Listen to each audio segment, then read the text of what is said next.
Por causa do coronavírus, eu não pude dar... Nossa, meu cabelo tá uma desgraça. Eu não pude dar a festinha de Halloween, de Dia das Bruxas, que eu tipicamente dou todo ano. No Brasil a gente não tem, eu cresci vendo isso em desenho animado, em filme, eu era fascinado com o conceito do Halloween. E ano passado a gente não pôde ter por causa do Covid, eu tive que cancelar a minha festa, que eu sempre dou e tal. E agora, pelo menos essa brincadeira de se vestir diferente pra cada vídeo, me dá uma desculpa de usar uma das minhas fantasias favoritas, que é de astronauta, que isso sim conecta com o vídeo de hoje. Desde criança, eu sempre fui fascinado por astronomia e exploração espacial. Os programas de TV que eu mais gostava, os filmes, as histórias, os livros, tudo que mais me fascinava tinha a ver com o espaço, a expansão espacial, colonização de outros planetas. Eu sempre achei isso fascinante. Eu não consigo identificar exatamente de onde surgiu isso. Eu acho que é porque, quando eu era criança, o meu pai, que também sempre foi nerd, sempre teve esse interesse por ciência, curtia esse tipo de filme, e talvez mais importante do que isso, ele comprava pra mim a revista super interessante, que agora que eu paro pra pensar, eu nem sei se ainda existe. Eu sempre queria uma assinatura, nunca fizeram assinatura pra mim, então toda vez que a gente tava em algum lugar que passava por uma banca, eu tinha que ficar pedindo pro meu pai comprar. Não precisava insistir muito, porque não era uma coisa muito cara, e eu acho que eles gostavam disso, de ter um filho que achava essas coisas interessantes. Não sei. Pelo menos eu gostaria. Se o meu filho... Se eu tivesse um filho, que eu não tenho um plano de ter filho. Mas se eu um dia tiver um filho e ele tiver esse tipo de interesse, com certeza vai ser o tipo de coisa que eu vou estimular muito. Desde moleque, eu tinha muito interesse e curiosidade por esse tipo de coisa. Ler era super interessante, com matérias sobre espaço, astronomia, exploração espacial, esse tipo de coisa, planos futuros para viagem tripulada para Marte, por exemplo, que é algo que nos anos 90, quando eu estava crescendo, a gente ouvia falar, mas não tinha nenhum plano muito concreto. E é meio chato, eu acho que eu cresci numa época meio paia para isso, porque eu tinha nascido muito tempo depois da corrida espacial, que colocou o homem na Lua, então não pude acompanhar aquilo em tempo real, e também nasci cedo demais para ver a exploração espacial de outros planetas, exploração tripulada, né? Porque como a gente sabe, a NASA e outras agências espaciais ao redor do mundo têm sondas e satélites e coisas do tipo, explorando outros astros, mas viagem tripulada para outro planeta, que é o santo graal. Eu tenho 36 anos, e por causa do Elon Musk e a SpaceX, colonizar Marte, se fala muito mais sobre isso do que se falava quando eu era com planos concretos, do que se falava quando eu era criança. Então eu espero que eu veja, eu viva o suficiente para ver o homem pousar em Marte. Eu sou o tipo de cara que quando eu tô entediado, tô fazendo nada, quando eu devia estar escrevendo um roteiro aqui pro canal, eu tô na Wikipédia lendo artigos aleatórios sobre astronomia. Geralmente eu sigo meio que um certo roteiro. Eu leio sobre o sistema solar, sobre algumas curiosidades de planetas que eu li relativamente pouco, depois eu vou para a exploração de exoplanetas, ou seja, planetas que orbitam estrelas além do nosso Sol. Eu leio sobre projetos para explorar esses planetas, porque o problema é que a distância astronômica é absurda. A estrela mais próxima da gente está a 4 anos-luz de distância, então a ideia de um homem, de a gente mandar uma missão tripulada para lá é meio fora da realidade. Mas existem, eu descobri relativamente recentemente, existem projetos para enviar sondas lá para fazer medições e tirar fotos até desses exoplanetas. O que eu achei mais interessante é que é o único que é viável porque é o mais próximo. Tem um projeto chamado Starshot Breakthrough, que consiste basicamente na construção de várias pequenas sondas que vão ser aceleradas na direção desse planeta usando um laser da Terra, que vai acelerá-los a mais ou menos 80% da velocidade da luz. Então eles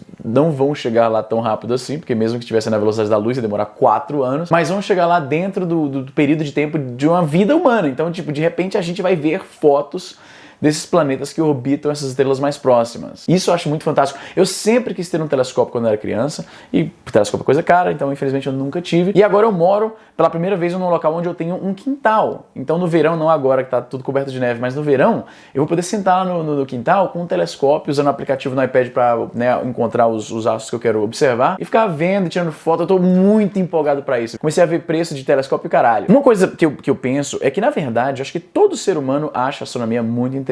Muitas pessoas só não tiveram a motivação, não tiveram aquele empurrãozinho para se adentrar mais no assunto. E redes sociais ajudam pra caramba com isso. Tem muitos criadores de conteúdo brasileiros criando conteúdo foda sobre astronomia, sobre astrofotografia, que é fotografar os astros, que é uma coisa que eu quero começar a fazer também. A única experiência que eu tenho com astrofotografia era quando eu tinha uma das primeiras câmeras que eu comprei aqui para gravar os vídeos do canal, que era uma Canon SX40. E uma das principais funções da câmera é que ela tinha um zoom óptico de 40 vezes, então era assim, bem grande a lente. E aí o que eu fazia? Eu morava num outro prédio lá, e aí eu colocava colocava a câmera no tripé, apontada pra lua, em dias de lua cheia, né, e dava o zoom de 40 vezes, ia lá, chegava pertinho. E aí quando tinha visita em casa, né, na época que isso era possível, sem tomar uma multa de $1.200, que é o caso aqui da quarentena agressiva que a gente tá vivendo, você via lá as crateras, o mar de tranquilidade, todas as características da lua que você está acostumado a ver em foto na internet, pelo menos no meu caso, né, que tô sempre pesquisando sobre astronomia. E aí você vê ali no LCD da câmera, mano, e uma coisa fantástica é que sempre que tinha gente lá em casa, eu queria mostrar pra eles, porque muita gente nunca teve a oportunidade de ver a lua assim,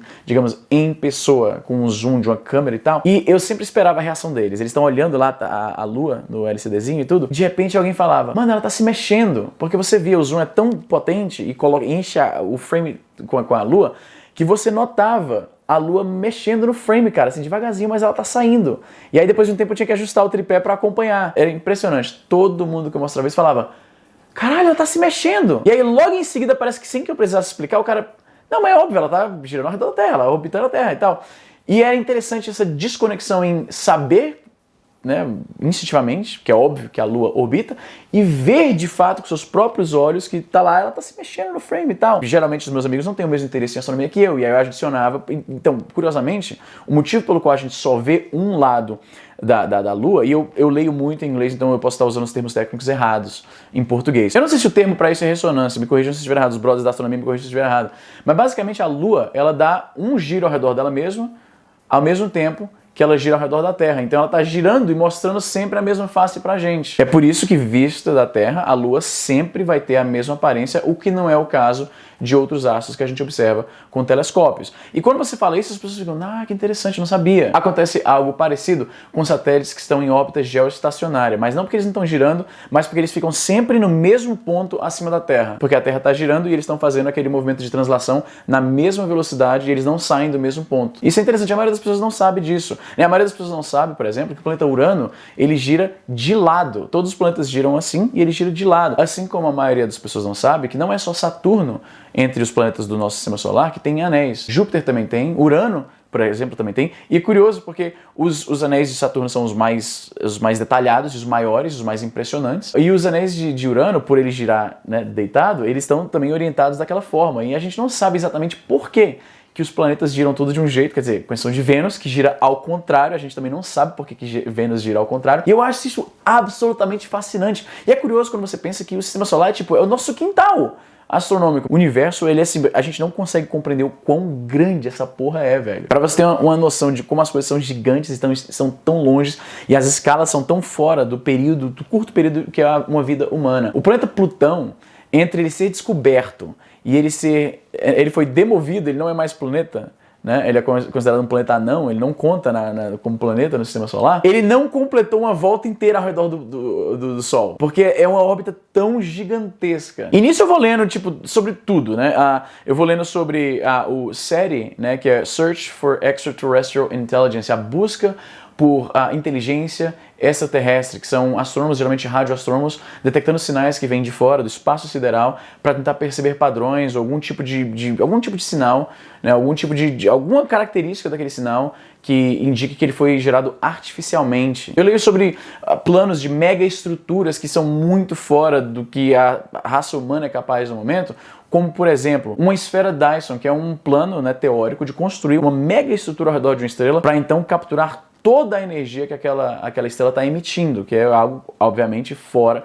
Não existe material suficiente no sistema solar para criar algo assim. Mas a ficção científica, sempre adorei ficção científica que tem a ver com questões espaciais, astronômicas, exploração espacial, colonização dos planetas, sempre adorei isso. Isso existe na ficção científica. Falando em ficção científica, tem alguns livros, né, os meus livros favoritos ao longo dos anos foram livros que tratam disso. Eu já recomendei aqui no passado, no canal Rendezvous with Rama, que foi traduzido no Brasil como Encontro com o Rama, do Arthur C. Clarke, que é um livro, assim, ele não é muito grosso, eu tenho a minha versão física aqui em algum lugar. Eu tinha duas, porque eu achei ter perdido, aí eu comprei uma segunda cópia, e aí eu achei a primeira e eu dei a outra de presente para um amigo. Em Encontro com o Rama, cientistas detectam um cilindro gigantesco, né, com 50 km de extensão, que parece ter sido feito artificialmente. Eles mandam astronautas, cientistas para investigar, e dentro do cilindro, ele é oco, por dentro, não tem como ser oco por fora, afinal de contas. E tem basicamente um planeta nas paredes do cilindro, né? E aí os caras vão explorando e tentando entender o que porra é aquela. É fantástico, o livro não é muito longo, é um dos meus livros de ficção favorito. Tem o Children of Time, que seria traduzido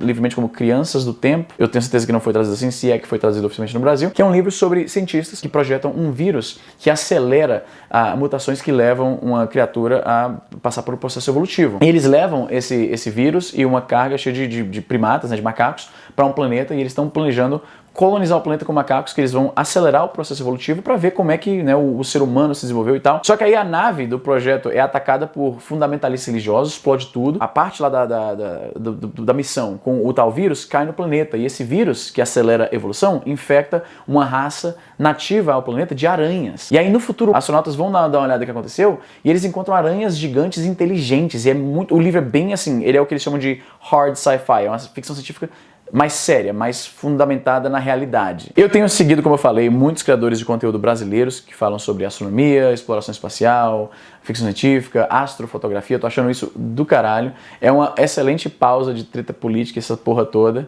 que eu geralmente estou discutindo na internet. Uma das coisas que atraem alguém ao meu conteúdo é se identificar comigo. Então eu tenho certeza que entre vocês deve ter muita gente que se amarra pra caralho em astronomia, e eu quero muito ouvir sobre como você se atraiu por isso, que livros você curte. Mano, a minha banda favorita no momento, como eu podia fazer esse vídeo sem falar da minha banda favorita no momento? Eu descobri totalmente por acaso no outro dia. Eu tava no outro dia jogando GTA, batendo papo com os amigos no Telegram, e eu coloco o iPad ali na mesinha do lado da minha cama, eu escolho uma banda que eu curto, e aí o YouTube vai recomendando outras bandas parecidas, né? Ou mais músicas da mesma banda. E aí de repente entrou uma música que eu achei da hora, eu peguei o iPad pra ver qual era a banda, e eu descobri uma banda chamada Starset. E as músicas, os clipes, a letra, tudo tem a ver com astronomia, exploração espacial. A banda se apresenta ao vivo vestidos de astronauta, porra!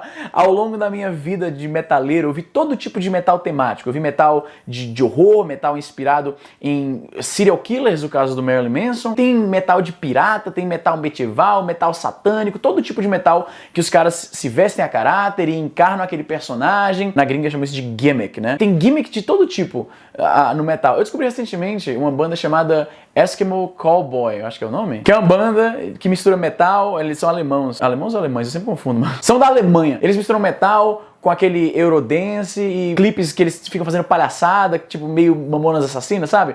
Então, no metal, o pessoal gosta de incorporar essa galhofa, mas eu nunca tinha visto uma galhofa que foi feita pra mim, que me representa. Então quando eu vi os caras tocando vestido de astronauta, velho, as letras das músicas, tudo tem a ver com isso também, eu falei, pronto, e a música é da hora.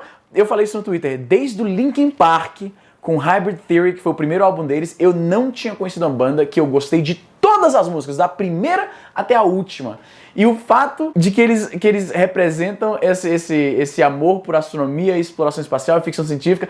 O vocalista da banda escreveu um livro. Eles não apenas eles se vestem a caráter nos shows, mas eles agem como se, tipo, a banda é supostamente, de acordo com o lore da música deles, é como se fosse a parte que faz comunicação externa de uma organização chamada Starset, que está tentando interpretar um sinal que eles receberam, um sinal misterioso que eles receberam do espaço. O cara escreveu um livro de ficção científica sobre isso, tem um quadrinho sobre isso, fantástico. Então dá uma olhada. É foda, esse vídeo ficou bem mais longo do que eu pensava, e eu sinto que eu não falei absolutamente nada, tinha tanta coisa que eu tinha que falar. Eu fiz uma viagem para os Estados Unidos em 2018 e eu tive a oportunidade, que foi um sonho de infância, de visitar a NASA.